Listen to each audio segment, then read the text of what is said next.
Students, इससे पहले वाली वीडियो में आपने देखा था इम्प्लांटेशन क्या है, और हमने ये भी जाना था कि सेक्स डिटर्मिनेशन कैसे होता है। बोले तो गर्ल बेबी या फिर बॉय बेबी कैसे बनता है, इसके बारे में भी जाना था। हमने देखा था कि father is responsible for sex determination not mother. तो जैसे कि हमारी सोसाइटी में ये ब्लेम किया जाता है, इसके बारे में भी हमने बड़ी भली बात हमने जान लिया था। इस वाली वीडियो में आप देखोगे कि इम्प्लांटेशन के बाद क्या घटनाएं घटती हैं, इस वाली वीडियो में हम देखेंगे। तो हमारा जो टॉपिक है वो मेनली आफ्टर इम्प्लांटेशन वाला है कि इम्प्लांटेशन के बाद कौन कौन सी घटनाएं यहाँ पर घटती हैं। तो उसके लिए आपको वही फीमेल रिप्रोडक्टिव पार्ट देखना पड़ेगा। अब मैं यहाँ पर फीमेल रिप्रोडक्टिव पार्ट में सिर्फ यूट्रस को बनाऊंगा, क्योंकि जो ओवेरीज हैं अब उनका कोई काम नहीं है। अब जो भी काम होना है, जो भी हमारा फोकस है, वो हमारे यूट्रस या फिर वोम्ब पर है। दूसरा नाम यूट्रस का वोम्ब है।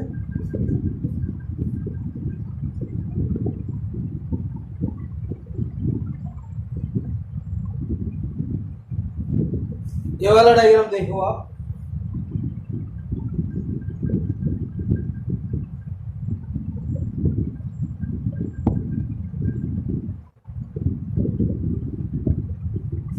ये जो दोनों जो नली निकल रही हैं, ये क्या है? Fallopian tube.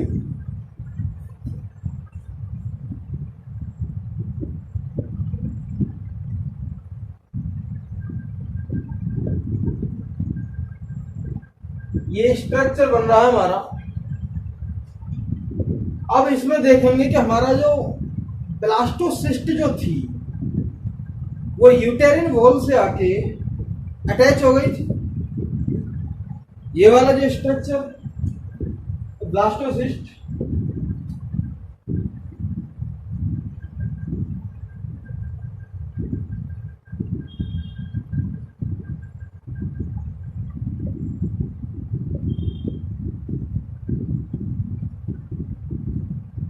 ये ब्लास्टोसिस्ट की जो सबसे बाहर वाली जो लेयर है, इसका नाम है ट्रोफोब्लास्ट। और जो ये वाला जो स्ट्रक्चर है, ये क्या हमारा इनर सेल मास। ये ट्रोफोब्लास्ट जो लेयर है, ब्लास्टोसिस्ट की लिख लेते हैं। ये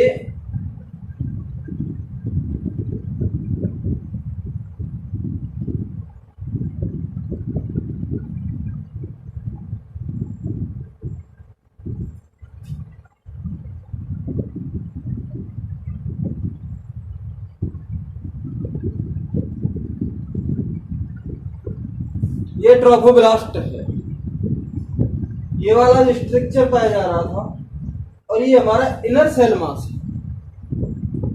अब ट्रोफोब्लास्ट की जो लेयर है, जो सेल्स है, उनमें ग्रोथ होती है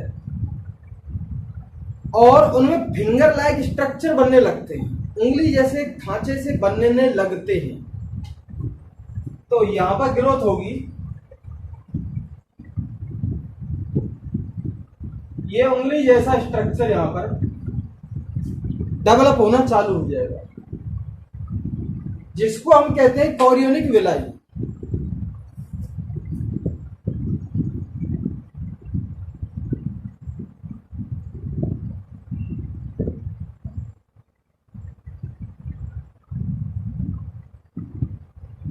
ये हमारा है कोरियोनिक विलाई। अब ये जो अपर लेयर है, यूट्रस की अपर लेयर, उसमें भी चेंजेस आने चालू हो जाते हैं और वो भी ग्रोथ करना चालू कर देती है। और जहां जहां खाली जगह है वो भी यहां पर ग्रोथ करेगी।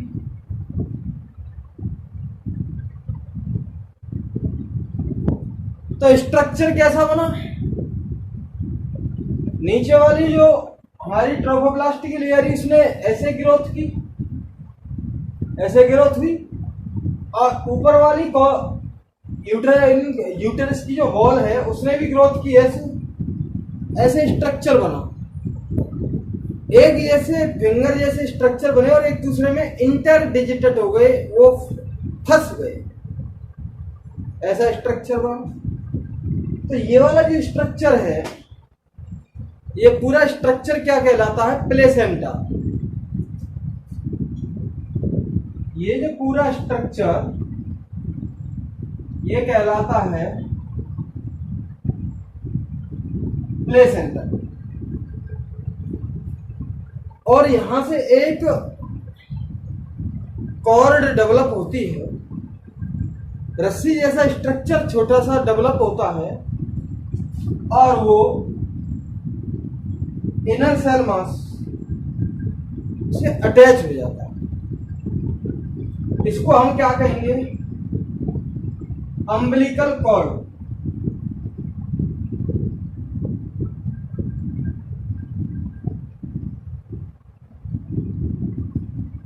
इसको हम कहते हैं umbilical cord. Umbilical cord thread like structure है जो प्लेसेंटा और इनर सेल मास से जुड़ा हुआ होता है। प्लेसेंटा यहां पर ये मैटरनल यानी कि मां, और ये जो डेवलप हो रहा है एम्ब्रियो, इसके बीच में मीडियम की तरह काम करता है।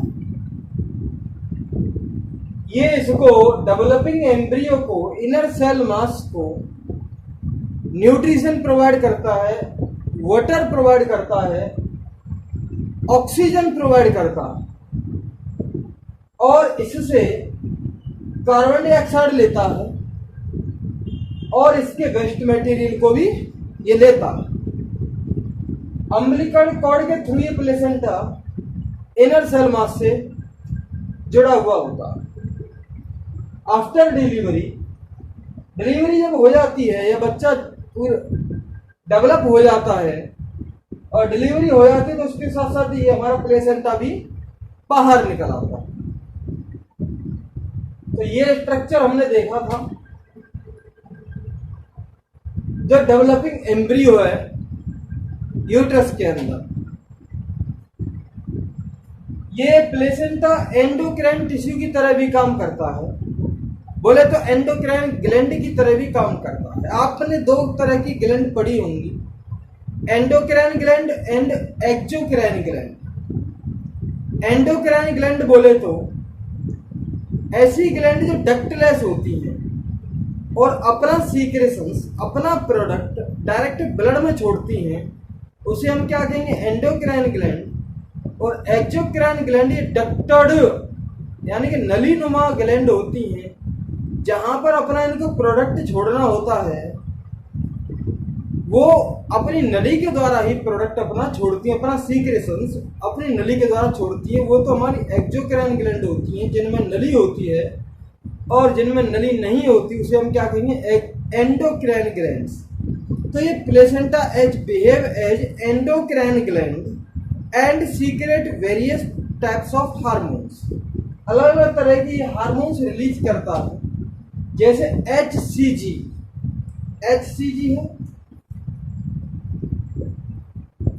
है, HPL है, प्रोजेस्टेरोन्स है,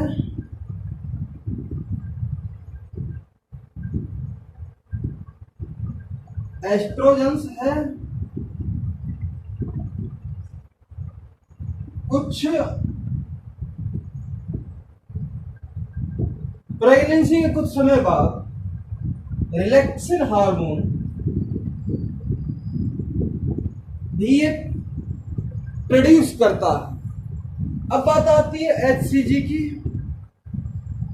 ह्यूमन निक गोनेडोट्रोपिन्स, ह्यूमन प्लेसेंटल लैक्टोजन, ये इनकी फुल फॉर्म। अब इनमें 3 हार्मोन्स जो हैं ये प्रेगनेंसी के टाइम ही रिलीज होते हैं वुमेन के अंदर, अदरवाइज वो रिलीज नहीं होंगे। HCG, HPL और रिलैक्सिन हार्मोन, ये सिर्फ during the pregnancy these hormones can release, otherwise in normal life they can not release, वो रिलीज नहीं होते। अब कुछ और भी हार्मोन है, जैसे थायरोक्सिन हार्मोन है, कॉर्टिसोल हार्मोन है, प्रोजेस्टेरोन हार्मोन है। इनका लेवल प्रेगनेंसी के टाइम में ज्यादा हो जाता है, ये ज्यादा सीक्रेट होने लगते हैं ये हार्मोन्स जो, और ये हार्मोन्स जो डेवलप हो रहा है फीटल, जो बेबी यहाँ पे डेवलप हो रहा है उसके लिए बहुत जरूरी है, उसकी मेटाबॉलिक एक्टिविटीज को के लिए जरूरी है, और मदर की मेटाबॉलिक एक्टिविटीज को बढ़ाने में ये हेल्प करती है, दोनों के लिए ये बहुत जरूरी है। तो दोस्तों, जो अब तक रामायण आपने समझी है, इस रामायण को थोड़ा लिख लेते हैं।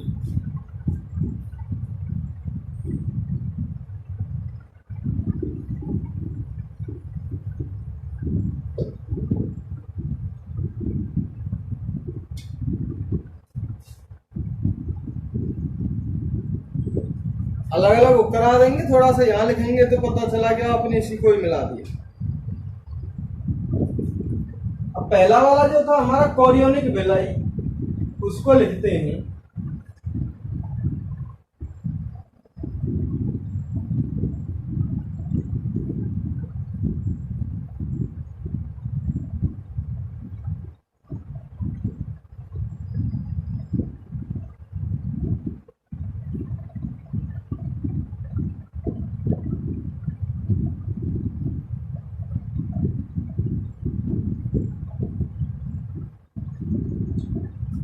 After implantation, finger-like projections appeared on trophoblast. Finger-like projections trophoblast में डेवलप हो रहे हैं, जिनको हम क्या कहते हैं, chorionic villi.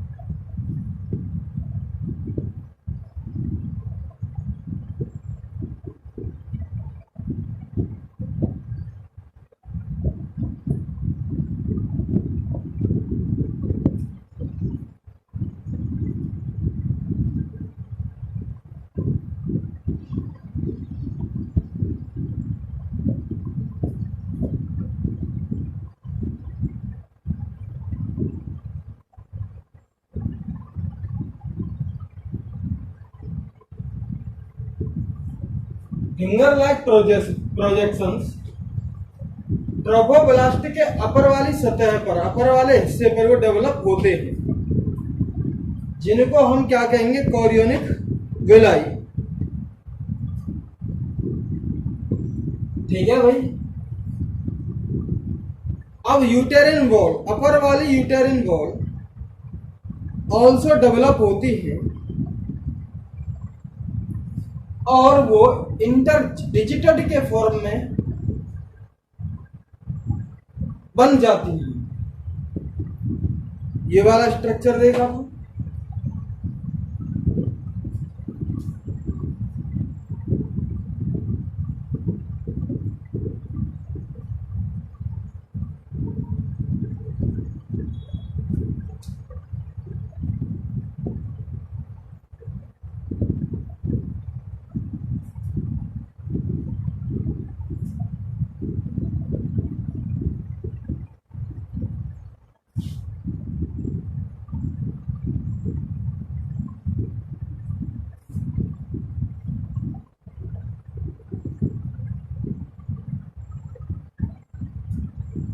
uterine tissue also grows surround the chorionic villi, surround the chorionic villi and form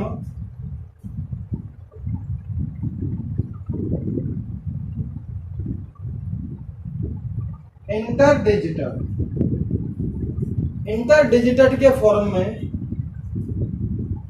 वो डेवलप हो जाता, इंटरडिजिटेड के form.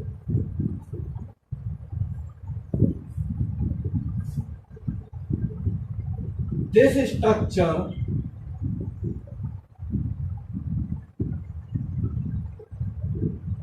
called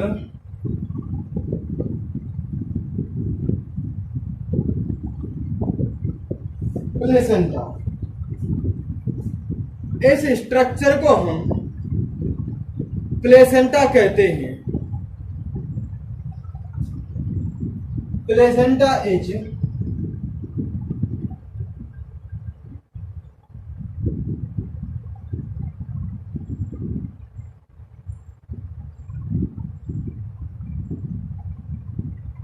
structural and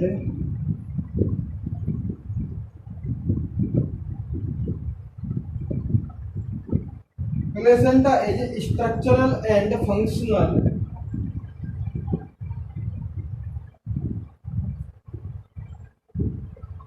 unit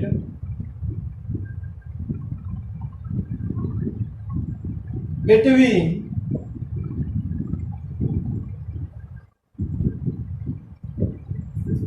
developing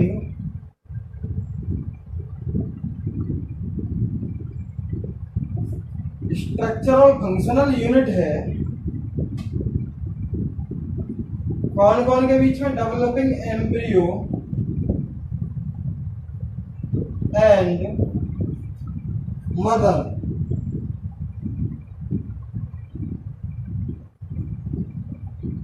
developing embryo और मदर के बीच में वो स्ट्रक्चरल एंड फंक्शनल यूनिट है। बोले तो संरचनात्मक और क्रियात्मक यूनिट है जो दोनों को जोड़ने में हेल्प करती है।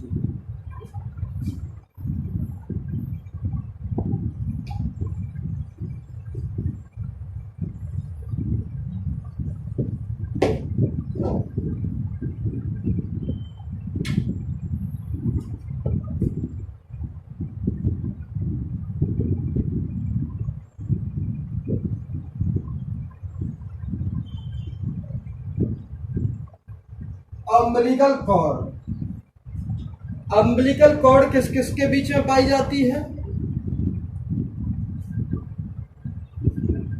प्लेसेंटा और इनर सेल मास के बीच में अम्बिलिकल कॉर्ड पाई जाती है। प्लेसेंटा और inner cell mass is present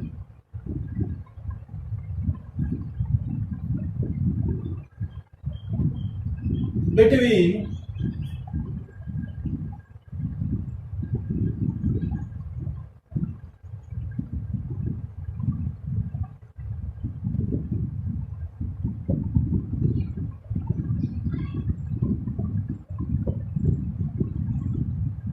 umbilical cord is present between placenta and developing embryo.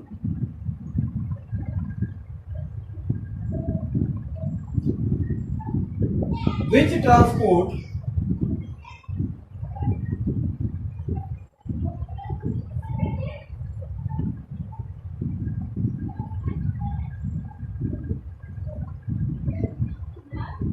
oxygen and nutrients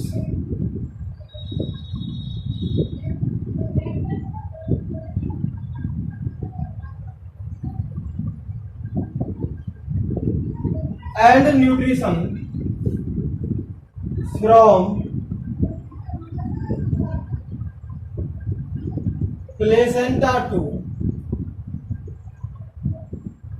embryo and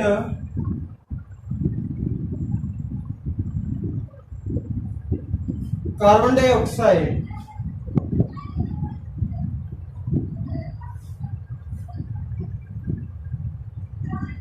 and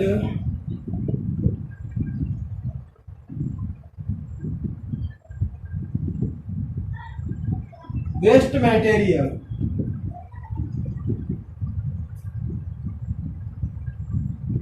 from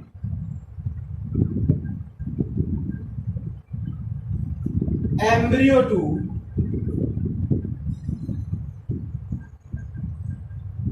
placenta. मैंने बताया था आपको न्यूट्रिशन और ऑक्सीजन यहां से यहां जाएगा एम्ब्रियो में, और एम्ब्रियो से वेस्ट मटेरियल और CO2 प्लेसेंटा की तरफ जाते हैं। ठीक,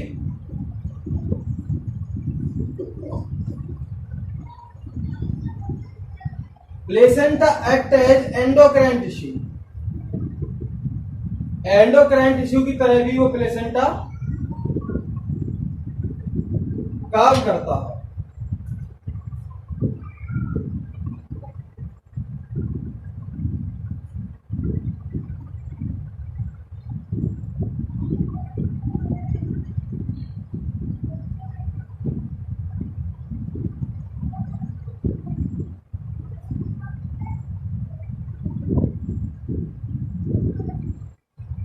Placenta act as endocrine tissue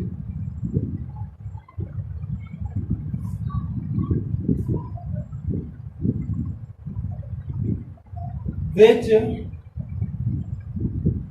secrete, मैंने आपको बताया था कौन कौन से hormones, HCG human chorionic gonadotropins, HPL human placental lactogens, estrogens and progesterogens. HCG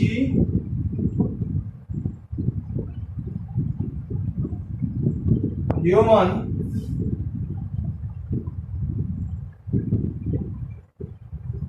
chorionic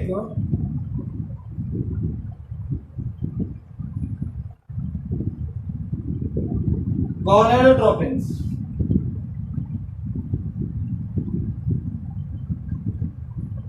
HPL human placental लैक्टोजेंस,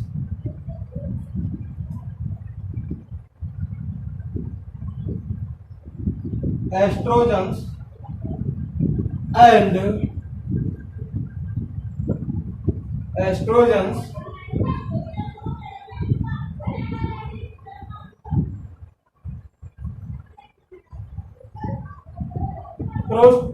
प्रोजेस्टेरोजेंस ETC। ये अलग अलग तरह के हार्मोन्स प्लेसेंटा भी रिलीज करता है, जिसको हम क्या कहेंगे, कौन कौन से, HCG human chorionic gonadotropins, human placental lactogens, estrogens, progesterogens etcetera etcetera. तो ये प्लेसेंटा एंडोक्राइन ग्लैंड की तरह भी काम करता है और it secretes various types of hormones। ये जो हार्मोन है इनकी आप फुल फॉर्म जरूर याद कर लें, बहुत इंपॉर्टेंट है। ये जो हार्मोन है और एक रिलैक्सेशन हार्मोन्स सिर्फ प्रेगनेंसी के टाइम पर ही रिलीज किया जाता है, अदरवाइज वो रिलीज नहीं किया जाता। इसका मतलब ये हार्मोन किसी फीमेल के अंदर है तो उसके अंदर प्रेगनेंसी। इससे कि आगे की कथा दोस्तों हम नेक्स्ट वीडियो में कहेंगे।